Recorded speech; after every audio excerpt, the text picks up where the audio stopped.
Bismillahirrahmanirrahim. Assalamualaikum warahmatullahi wabarakatuh. Waalaikumsalam.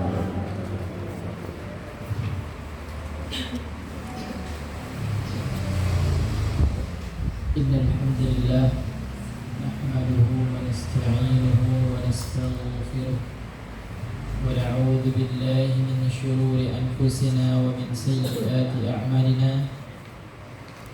من يهده الله فلا مضل له ومن يضلله فلا هادي له أشهد أن لا إله إلا الله وحده لا شريك له وأشهد أن محمدا عبده ورسوله لا نبي ولا رسول بعده.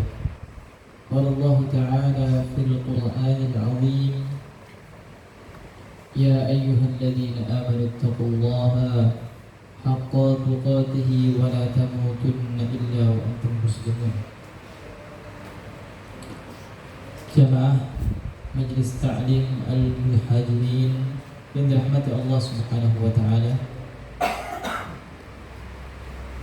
tidak berhenti kita bersyukur kepada Allah Subhanahu wa Ta'ala atas karunia, rahmat serta hidayah dari Allah Subhanahu wa Ta'ala yang masih memperkenankan diri kita untuk bisa hadir dalam majelis kebaikan.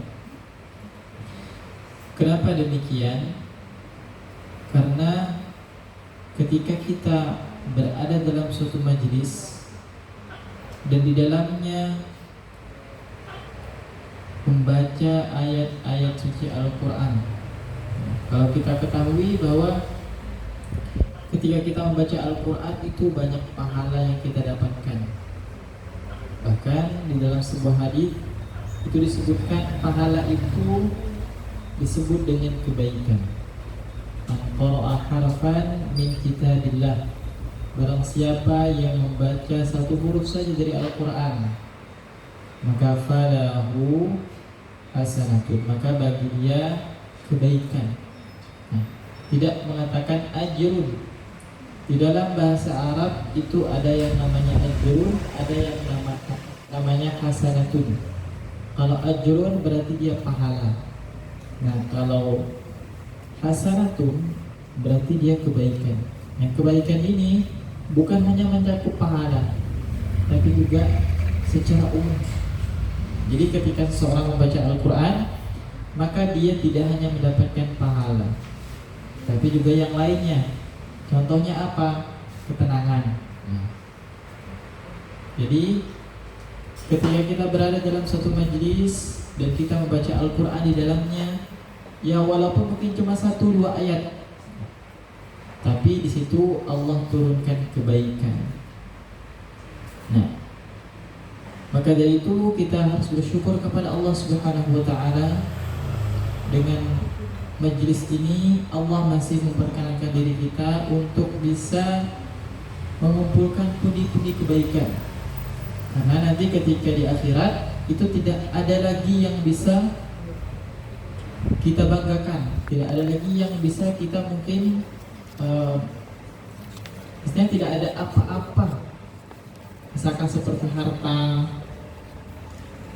keunggulan kita ketika berada di hadapan orang-orang, kedudukan, kepemimpinan kita, ataupun apapun itu, apakah itu secara fisik, nah itu ada apa-apanya yang bisa atau yang bermanfaat nanti ketika di akhirat. Itu adalah kebaikan-kebaikan yang kita kumpulkan ketika berada di dunia. Dan Allah sekarang masih memperkenankan diri kita untuk mengumpulkan pundi-pundi kebaikan. Nah, semoga dengan kesempatan yang Allah berikan ini kita menjadi ahlul hasanah. Apa itu? Orang-orang yang senantiasa berada dalam kebaikan. Amin amin ya rabbal alamin. Salawat dan salam mari kita haturkan kepada Nabi Allah Muhammad sallallahu alaihi wasallam, yang semoga salawat yang kita haturkan ini bisa menjadikan diri kita terus dekat dengan Nabi Muhammad SAW ketika di dunia maupun di akhirat nanti. Amin amin ya rabbal alamin. Insyaallah pada kesempatan yang mulia ini kita akan kembali membahas mengenai taksin Al-Quran. Dan seperti biasa, insyaallah pada kesempatan hari ini kita akan membaca terlebih dahulu untuk surat Ghafir ayat ke-21 dan 22. Nah, bisa dibuka untuk suratnya. Kita baca.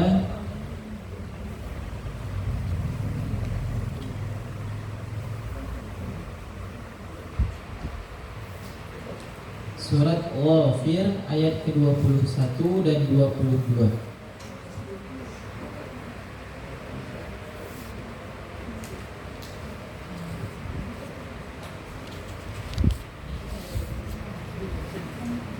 Baik, sudah dapat? Oh, belum.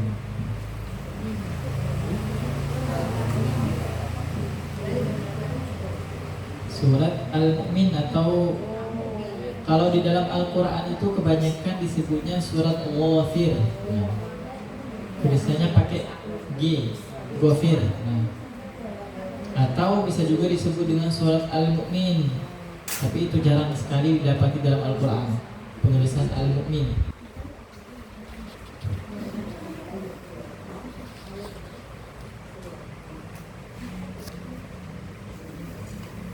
Baik, sudah dapat Bapak Ibu? Sudah, alhamdulillah. Nah, mari kita baca. Nah, ini nanti saya bacakan, tinggal diikuti saja dari mulai ayat 21 sampai ayat 22. A'udzu billahi minasy syaithanir rajim.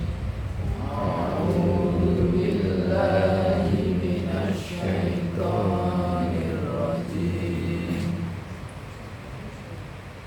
Awalam yasiru fil ardi fayanzuru kaifa kana 'aqibah. Awalam yasiru fil ardi fayanzuru kaifa kana aqibah. Kaifa kana 'aqibatul ladzina kanu min qablihim. Kaifa kana akibatul ladzina kanu qablihim. Kanu hum ashadda minhum quwwatan wa atharan fil ardh. Asada minhum quwwata wa asarra fil ard. Wa atharan fil ardi fa akhadhahumullahu bidhunubihim. Fasarra fil ardi fa akhadhahumullahu bidunubihim. Wa ma kana lahum minallahi min waq. Wa ma kana lahum minallahi min waq. Dzalika bi annahum kanat ta'tihim rusuluhum bil bayyinat. Dzalika bi annahum kanat ta'tihim rusuluna bil bayyinati fakafaru fa akhadhahumullah. bil bayyinati fakafaru wa akhadahumullah. Innahu qawiyyun syadidul iqab. Innahu qawiyyun syadidul iqab. Nah, baik. membaca ayat surat Ghafir ayat ke-21 sampai ke-22. Nah, alhamdulillah kemarin kalau tidak salah kita sudah menyelesaikan surat Al-Fatihah untuk talaqinya. Nah, untuk selingannya mungkin yang salah satu hal yang penting juga yang perlu kami sampaikan, bukan hanya sekedar kita membaca. Jadi yang penting itu bukan hanya sekedar kita membaca Al-Quran, tapi kita juga tahu adab-adab atau apa yang harus kita ketahui mengenai pergaulan kita dengan Al-Quran. Kenapa? Karena itu akan mempengaruhi nanti ketika kita mentadabburi Al-Quran, apakah itu sampai ke dalam hati atau tidak. Nah, itu pengaruh. Lalu apa adab-adabnya? Nah, mungkin ada yang tahu dari sini Bapak Ibu. Mungkin salah satu daripada adab kita terhadap Al-Quran, adab kita ketika membaca Al-Quran. Nah, itu apa saja? Sebelum nanti saya sampaikan, mungkin ada beberapa adab yang mungkin saya sampaikan. Nah, sebelum itu mungkin saya tanya dulu, ada yang tahu adab-adabnya seperti apa? Mungkin satu. Bersuci. Apa kira-kira? Nah, selama ini kan kita kan pasti membaca Al-Quran, tidak mungkin tidak. Nah, mungkin satu hari ada yang satu halaman, satu ayat minimalnya. Nah, itu pasti ada adab kita ketika kita membaca Al-Quran. Nah, itu apa? Bersuci. Apa? Bersuci. Bersuci. Baik, ada yang lain? Menghadap kiblat. Baik, insyaallah. Terus ada yang lain? Tartil. Tartil. Ya, baik. Alhamdulillah. Ada yang lain? Niat dan ikhlas. Ada lagi? Cukup? Ya, baik. Nah, alhamdulillah tadi yang dijawab itu benar semuanya. Nah, cuma nanti kita coba bahas satu persatu adab dari ketika kita membaca Al-Quran. Nah, apa saja? Yang pertama itu ada mengikhlaskan niat untuk Allah Subhanahu wa taala atau lillahi taala. Nah, jadi setiap perkara yang kita lakukan, apapun itu, apakah itu perbuatan yang berurusan dengan akhirat ataupun tidak ada urusannya dengan akhirat, maka yang pertama yang dilakukan adalah keikhlasan hati kita kepada Allah Subhanahu wa taala. Kenapa demikian? Karena ikhlas atau tidaknya itu nanti akan menjadi pertimbangan apakah amalan kita diterima atau tidak di sisi Allah Subhanahu wa taala. Apalagi ini urusannya dengan akhirat kita, yaitu membaca Al-Quran. Nah, jadi adab yang pertama kali yang harus kita lakukan adalah mengikhlaskan hati kita kepada Allah Subhanahu wa taala. Tidak ada niat yang lain. Nah, kalau kita lihat ketika seseorang membaca Al-Quran, itu terkadang dalam hati, bukan hanya orang biasa Bapak Ibu ya, tapi juga mungkin para ustadz ataupun siapa qori yang membaca Al-Quran, itu terkadang ada tumbuh apa? Tumbuh sifat-sifat ingin dilihat oleh orang lain. Contohnya ketika dia membaca Al-Quran, lalu suaranya itu bagus. Nah, bisa jadi hatinya itu berubah. Yang mungkin awalnya dia niatnya ikhlas karena Allah Subhanahu wa taala. Tetapi karena mungkin ada godaan syaitan, nah hatinya mulai berubah. Nah, jadi yang pertama kali yang harus kita lakukan ketika kita membaca Al-Quran itu adalah mengikhlaskan niat kita kepada Allah Subhanahu wa taala. Kenapa? Karena itu akan menjadi pertimbangan apakah amalan kita diterima di sisi Allah Subhanahu wa taala. Nah, bahkan di sini disebutkan ada beberapa hadis itu yang menyebutkan mengenai keikhlasan ketika kita membaca Al-Quran. Bahkan ini ada teguran bagi seseorang yang berbangga-bangga dengan bacaan Al-Qurannya. Nah, ada teguran dari Nabi SAW. Nah, di sini disebutkan Rasulullah SAW bersabda, "Ta'allamul Quran wasalu bihil jannah." pelajarilah Al-Quran dan mintalah surga dengannya. Nah, kita disuruh mempelajari Al-Quran.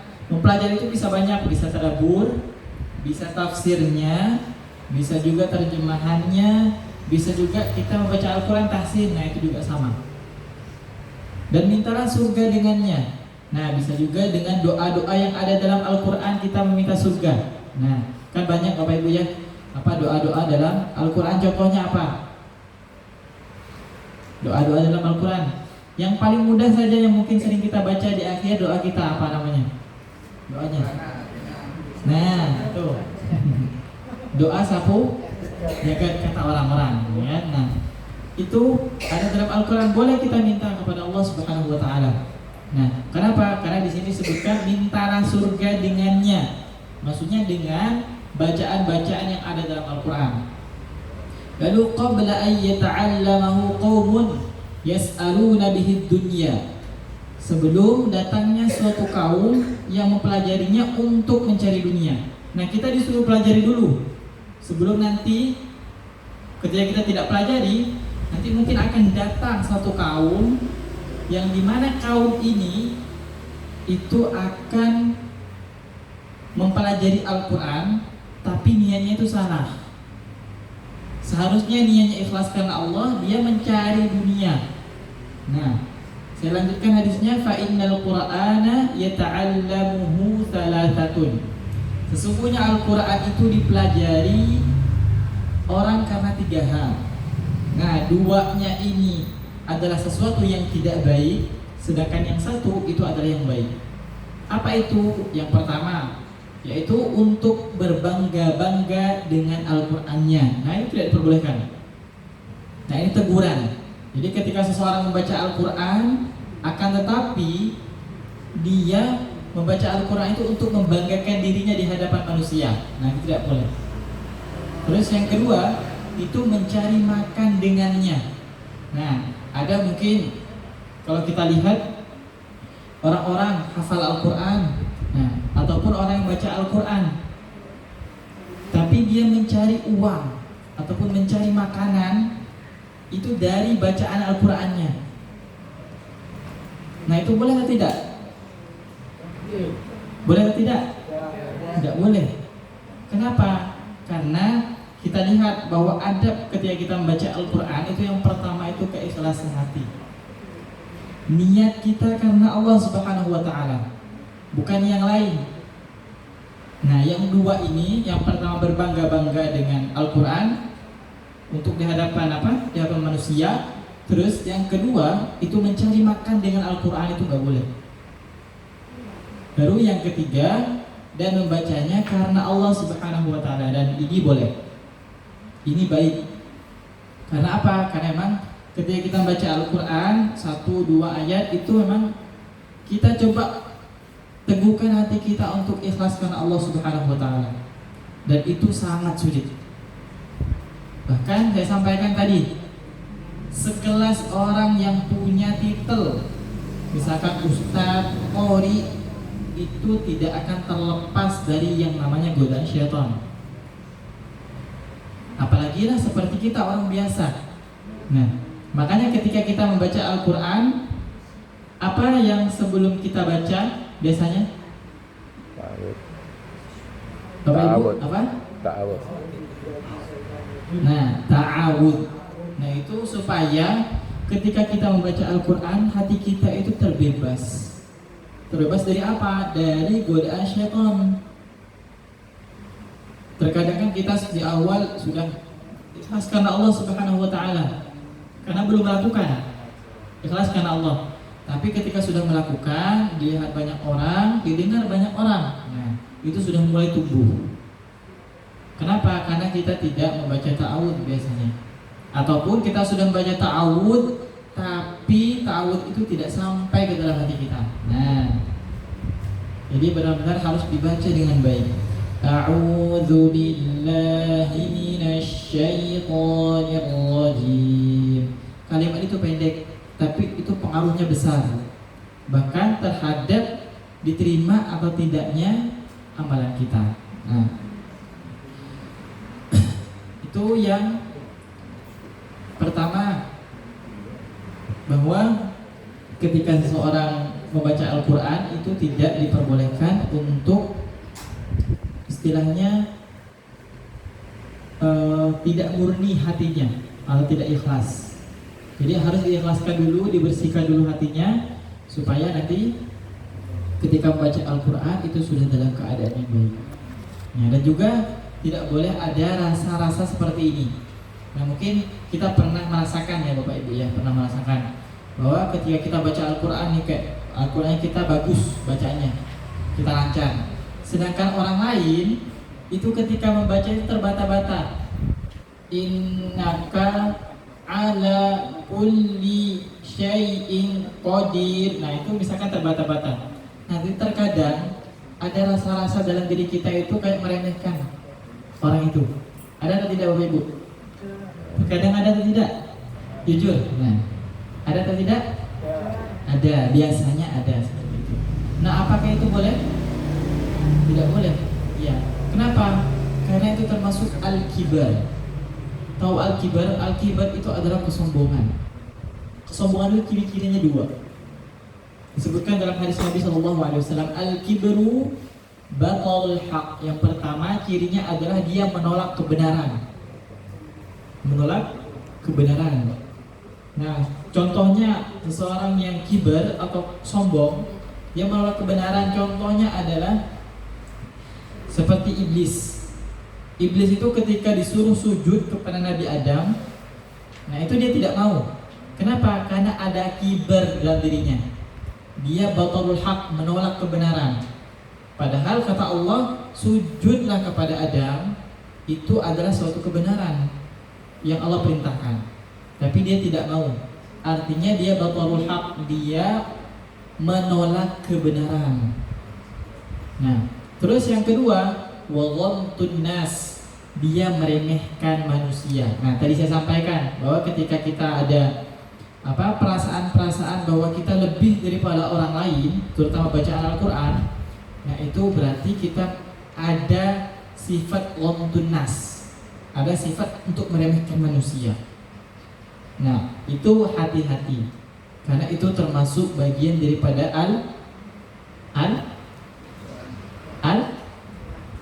al-kibar. Nah, al-kibar ya. Al-kibar itu artinya kesombongan. Bahkan seseorang yang sombong disebutkan itu tidak masuk ke dalam surga Allah Subhanahu wa taala. Walaupun mungkin kesombongannya itu sebesar biji sawi. Nah, itu tidak akan masuk. Nah, jadi mulai hari ini mungkin kita bersihkan hati kita. Kita bersihkan hati kita supaya apa? Supaya nanti ketika membaca Al-Quran, ketika kita berinteraksi dengan Al-Quran, hati kita itu dalam keadaan yang bersih. Nah, baik, adapun adab yang kedua, tadi disebutkan suci dari yang namanya hadas besar dan hadas kecil. Nah, ini mungkin suatu hal yang remeh, mungkin bagi sebagian orang, suatu hal yang kecil, suatu hal yang remeh. Tetapi ingat, ini juga suatu yang ketika kita tinggalkan, nah itu menjadi hal yang mungkin bersifat fatal. Nah, di sini disebutkan dalam hadis Nabi SAW bahwa ada yang bercerita bahwa dari Al-Muhajir bin Kunfuz berkata bahwasanya dia mendatangi Nabi SAW dalam keadaan sedang buang air kecil. Maksudnya itu setelah buang air kecil tapi dia tidak berwudu. Nah, maksudnya seperti itu. Kemudian dia mengucapkan salam kepada beliau, Assalamualaikum warahmatullahi wabarakatuh ya Rasulullah. Nah, tetapi beliau tidak menjawabnya sampai selesai berwudu. Nah, ini disunahkan. Jadi ketika kita misalkan berwudu di luar atau di masjid, biasanya kan kamar mandinya di luar Bapak Ibu ya. Nah, itu biasanya ketika kita berwudu ada orang mengucapkan salam kepada kita. Kita jawab atau tidak? Jawab atau tidak? Kenapa? Ya, karena di sini disebutkan bahwa ketika ada datang sahabat Nabi SAW dia mengucapkan salam. Nabi dalam keadaan berwudu. Nah, Nabi tidak langsung menjawab, tapi menyelesaikan wudunya terlebih dahulu. Nah, artinya apa? Kita harus fokus terhadap suatu pekerjaan yang kita lakukan dulu. Diselesaikan dulu baru berpindah ke yang lain. Nah, lantas beliau menjelaskan udurnya seraya berkata, "Inni karihtu an azkurallah azza wa jalla illa ala tuhrin aw qala ala taharatin." Nah, sungguhnya aku tidak suka menyebut nama Allah atau berzikir kepada Allah. Nah, di dalam kalimat salam itu kan ada kalimat Allah, Bapak Ibu ya. Nah, Assalamualaikum warahmatullahi wabarakatuh. Nah, sebutkan bahwa Nabi SAW itu tidak suka menyebut nama Allah, ada nama Allah di situ, apapun itu. Nah, ketika tidak dalam keadaan bersuci. Nah, kalau kita kan mungkin kalau misalkan habis buang air kecil nggak wudu lagi, itu kan ya biasa mengucapkan kalimat Allah biasa. Nah, tapi tidak dengan Nabi SAW. Nah, ini termasuknya sunnah. Nah, ini sunnah yang mungkin tidak banyak orang tahu. Jadi ketika ingin mengucapkan kalimat Allah ataupun kalimat yang baik berupa zikir, nah itu dalam keadaan suci. Nah, itu sunnahnya. Lalu perhatikanlah bagaimana Rasulullah SAW tidak suka menyebut nama Allah dalam keadaan tidak suci, tadi saya sampaikan. Maka dalam baca Al-Quranul Karim, hal tersebut lebih ditekankan lagi. Nah, maksudnya apa? Maksudnya ketika membaca Al-Quran tapi kita dalam keadaan berhadas, nah itu lebih ditekankan untuk bisa bersuci. Walaupun itu diperbolehkan ketika kita tidak dalam keadaan suci, bahkan contohnya mungkin dalam sebagian mazhab itu diperbolehkan ketika membaca Al-Quran tidak dalam keadaan berwudu, boleh. Tetapi lebih ditekankan, lebih diutamakan untuk bisa berwudu terlebih dahulu. Nah, begitu. Nah, di sini sebutkan Imam An-Nawawi rahimahullah taala berkata, jika seseorang membaca Al-Quran dalam keadaan berhadas, maka hal itu dibolehkan menurut ijma atau kesepakatan kaum muslimin. Boleh. Nah, tadi disampaikan boleh. Hadis-hadis tentangnya banyak dan masyhur. Jadi ada banyak hadis yang mengatakan bahwa kalau misalkan tidak berwudu pun nggak masalah, baca Al-Quran itu nggak apa-apa. Imam Al-Haramain berkata, tidaklah dikatakan bahwa orang tersebut melakukan hal yang makruh, tetapi dia meninggalkan sesuatu yang lebih utama. Nah, jadi ketika seorang melakukan hal yang makruh, maksudnya ketika membaca Al-Quran dalam keadaan tidak suci, itu kan makruh hukumnya. Walaupun mungkin sebagian ulama membolehkan, tapi makruh. Nah, itu dia telah meninggalkan sesuatu yang lebih utama. Apa itu? Yaitu membaca Al-Quran dalam keadaan bersuci, dalam keadaan berwudu. Nah, begitu maksudnya. Bahkan disebutkan di dalam ayat Al-Quran itu mungkin sering kali kita baca di surat, kalau tidak salah, Al-Waqi'ah. Nah, Al-Waqi'ah. Apa bunyi ayatnya? La yamassuhu illal mutahharun. Tahu artinya apa? Bapak Ibu, apa artinya? Ada yang tahu? La yamassuhu illal mutahharun. Nah, la yamassuhu, janganlah seseorang, tidak boleh seseorang itu menyentuh Al-Quran sedangkan dia tidak dalam keadaan yang suci, atau dia harus dalam keadaan suci baru boleh. Nah, itu disebutkan dalam Al-Quran. Nah, itu ada juga yang menafsirkan seperti ini. Yang dimaksud dengan la yamassu ilal mutahharun itu adalah seseorang yang tidak beriman. Nah, kenapa? Karena mereka tidak suci. Kenapa demikian? Karena kalau kita lihat seseorang yang kafir, ketika dia masuk ke dalam Islam, itu kan ada mandi besar, Bapak Ibu ya. Untuk apa? Untuk mensucikan dirinya. Artinya ketika dia sebelum beriman, itu berarti dia masih tidak suci. Nah begitu. Jadi itu ada penafsiran yang lain. Tapi ada juga yang mengatakan bahwa ini termasuknya bagi orang yang tidak bersuci itu adalah tidak berwudu. La yamassuhu illal mutahharun. Nah itu adab yang kedua, suci dari hadas besar maupun hadas yang kecil. Tadi hadas yang kecil saja itu tidak diperbolehkan, apalagi hadas yang besar. Nah bagaimana kalau semisal seseorang yang haid, itu apakah boleh? Boleh atau tidak? Tidak. Nah tidak boleh. Yang tidak boleh itu menyentuh atau membacanya? Membaca. Menyentuh. Nah, ingat hadisnya, ingat ayatnya, la yamassuhu. Tidak boleh menyentuh. Bukan berarti membaca Al-Quran itu tidak boleh. Kan ada seseorang yang baca Al-Quran itu dengan hafalannya, ada yang seperti itu. Mungkin ada yang baca Al-Quran tidak langsung menyentuh Al-Quran seperti ini. Tidak. Mungkin memakai penghalang, contohnya kain ataupun yang lainnya. Itu diperbolehkan. Ya. Nah, bagaimana kalau misalkan pakai HP? Ini mungkin sering jadi pertanyaan kita semuanya, ya kan?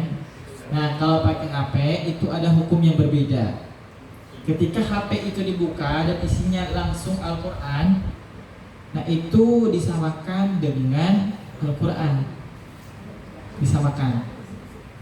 Tetapi ketika dia ditutup aplikasinya misalkan, nah itu sudah berbeda lagi hukumnya. Maksudnya tidak sama dengan Al-Quran. Nah jadi ketika kita buka aplikasinya itu baru berlaku hukum yang sama dengan Al-Quran. Tapi ketika kita tutup aplikasinya berarti itu sudah tidak lagi Al-Quran. Nah begitu. Makanya ketika kita bawa HP ke dalam kamar mandi, yang di situ ada aplikasi Al-Qurannya itu gak masalah. Nah begitu. Kecuali kita bawa mushaf langsung ke dalam kamar mandi dalam bentuk seperti ini, kita masukkan dalam saku misalkan, lalu kita masuk dalam kamar mandi, nah itu tidak diperbolehkan. Karena apa? Karena ini masih dalam bentuk Al-Quran atau mushaf. Nah begitu. Baik. Itu yang kedua, adab yang kedua. Adapun adab yang ketiga. Nah, jadi adab yang ketiga itu adalah memilih waktu dan tempat yang cocok. Nah, memilih waktu dan tempat yang cocok. Ketika kita membaca Al-Quran, itu pasti kita akan memilih waktu ataupun tempat yang cocok untuk diri kita. Nah, seandainya kita memilih tempat yang dia itu tidak nyaman, contohnya ketika di pasar itu kan sudah banyak berisik suara-suara yang tidak enak, mungkin ada orang yang teriak, ada orang yang keluar dari mulutnya tidak baik, begitu kan, ada banyak sekali. Nah kita pasti tidak nyaman ketika membaca Al-Quran, pasti ada rasa-rasa tidak nyaman. Nah coba kita pilih tempat mana yang sekiranya itu yang enak untuk kita baca Al-Quran. Contohnya di dalam masjid. Ya, itu yang paling banyak atau yang sering orang gunakan untuk bisa baca Al-Quran. Tapi tidak hanya itu, bisa juga di tempat yang lain yang sekiranya di sekitar itu tenang, tidak mengganggu kita ketika baca Al-Quran.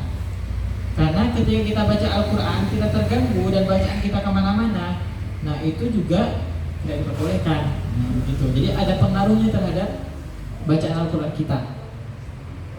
Selain di masjid apalagi? Bapak Ibu? Ada lagi? Ya? Di perjalanan. Di perjalanan itu diperbolehkan.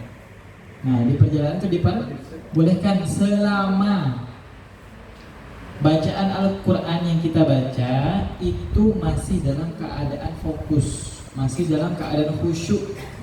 Nah, itu diperbolehkan. Tapi kalau misalkan sudah tidak khusyuk, misalkan kita berada dalam safar misalkan, terus naik kereta api. Nah itu kan biasanya kan kereta api itu kan melewati pemandangan-pemandangan yang bagus misalkan. Nah kita pas baca Al-Quran, Alif Lam Mim, terus lewat misalkan kayak gunung bagus sekali gitu kan, masya Allah. Nah kita lihat itu sudah tidak fokus lagi ke Al-Qurannya. Nah itu yang tidak diperbolehkan. Nah jadi ketika baca Al-Quran kita diminta atau dianjurkan untuk bisa fokus dulu dengan Al-Quran. Kecuali kita tidak dalam keadaan baca Al-Quran atau yang lainnya itu boleh. Tapi ketika baca Al-Quran fokus dulu ke Al-Quran. Nah itu. Jadi kita coba pilih tempat yang sekiranya bisa kita baca Al-Quran.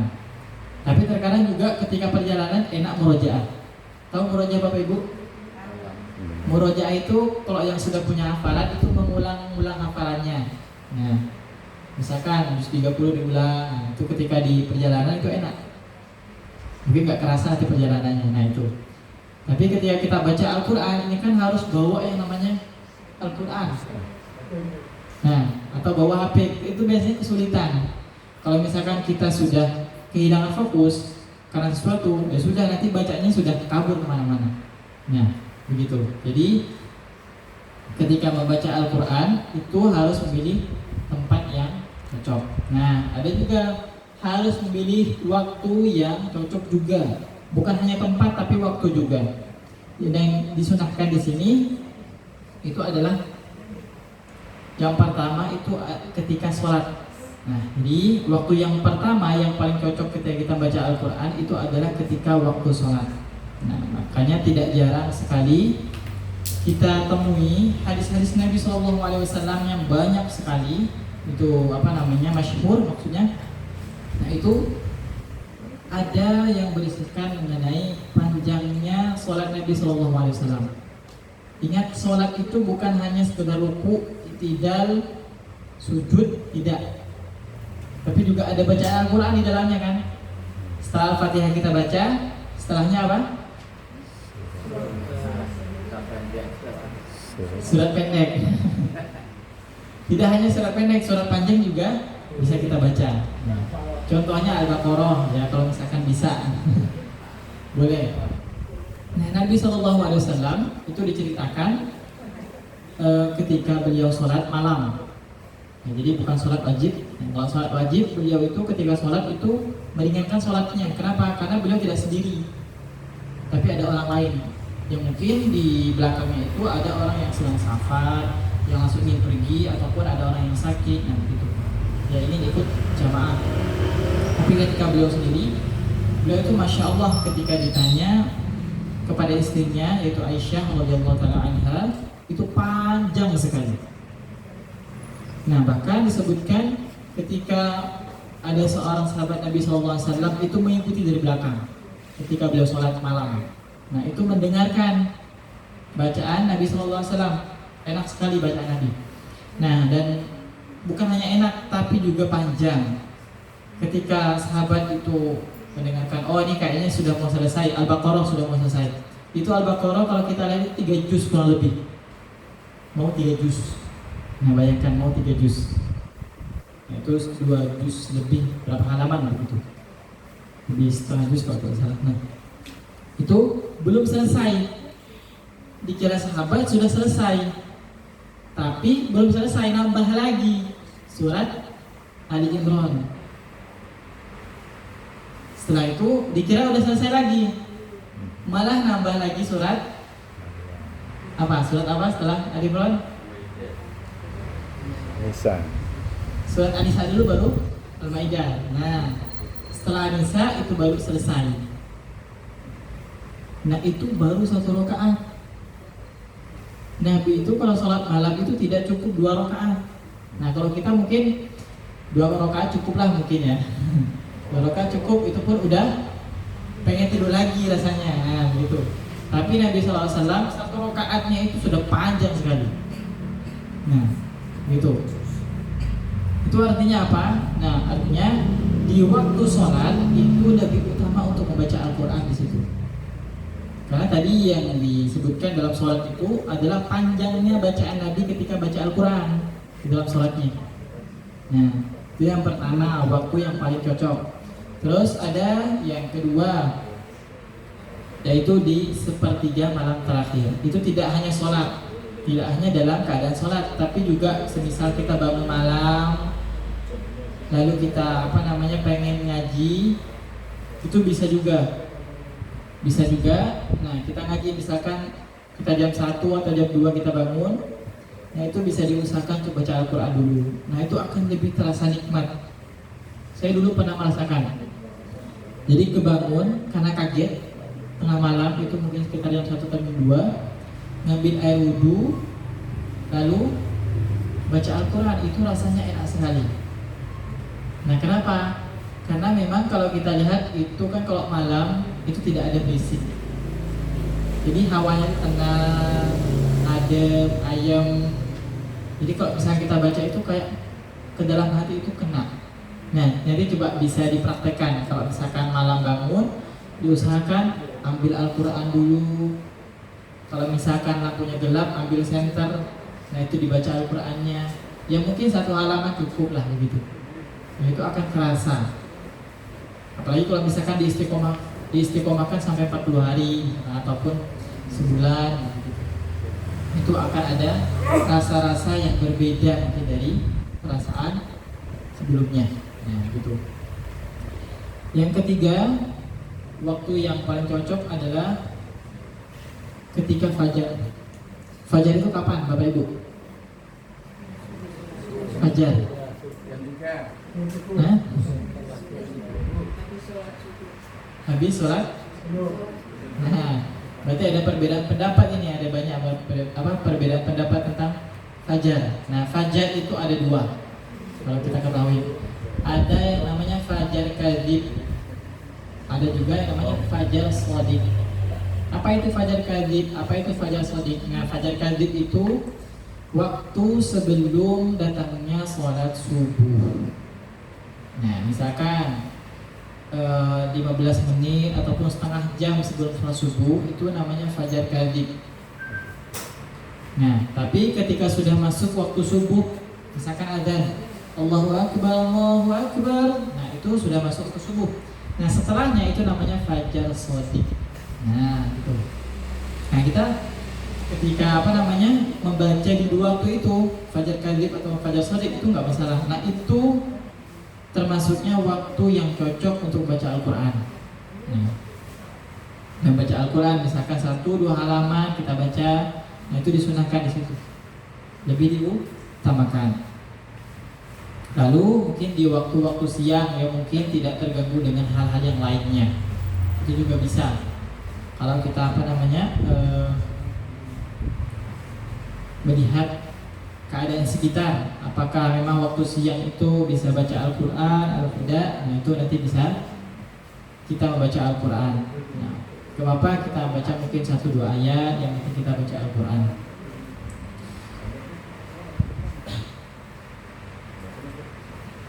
Lalu di sini juga dijelaskan bahwa seperti saya sampaikan tadi, ada yang bertanya kalau misalkan di jalan itu apakah boleh atau tidak ketika baca Al-Quran. Itu diperbolehkan dan tidak dimakruhkan, akan tetapi melihat kepada keadaan sekitar.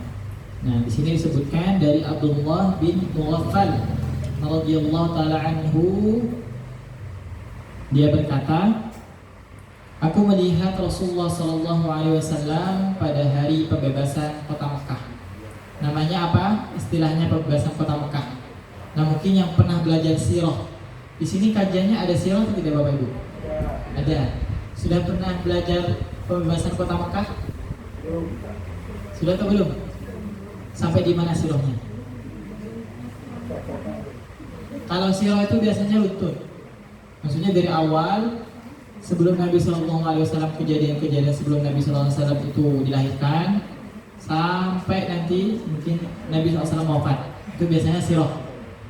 Nah, jadi yang disebut dengan pembebasan kota Mekah itu istilahnya namanya Fathu Mekah. Nah, itu terjadi kalau tidak salah berapa ya? Antara beberapa kenabian. Ketika Nabi SAW jadi nabi, nah itu beberapa tahun setelahnya itu baru ada pembebasan kota Mekah.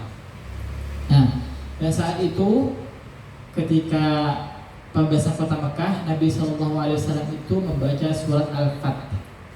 Al-Fath tahu? Inna fatahna laka fatham mubina. Nah, itu surat Al-Fath. Nah, baca surah Al-Fat di atas tunggangannya. Jadi ketika Nabi SAW itu membebaskan kota Mekah, itu beliau ketika dalam perjalanan itu membaca surat Al-Fat. Artinya apa? Ketika dalam perjalanan pun membaca Al-Quran itu diperbolehkan, selama masih dalam keadaan yang mungkin kita bisa khusyuk di situ. Nah, kalau misalkan seandainya tidak khusyuk, nah mungkin kita beralih ke tempat yang lain, ataupun mungkin kita berhenti dulu, jadi tidak baca Al-Quran. Nanti kita baru baca Al-Quran ketika dalam keadaan yang sudah tenang. Nah, gitu.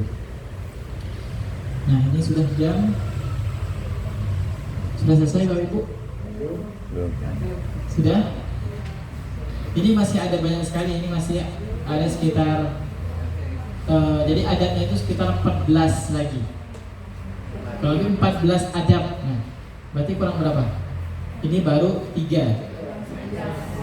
Nah, kurang 11 lagi. Nanti gak apa, insya Allah di pertemuan selanjutnya kita coba untuk bahas kembali, ya, bagaimana adab-adab kita atau yang harus kita lakukan ketika kita itu berinteraksi dengan Al-Quran.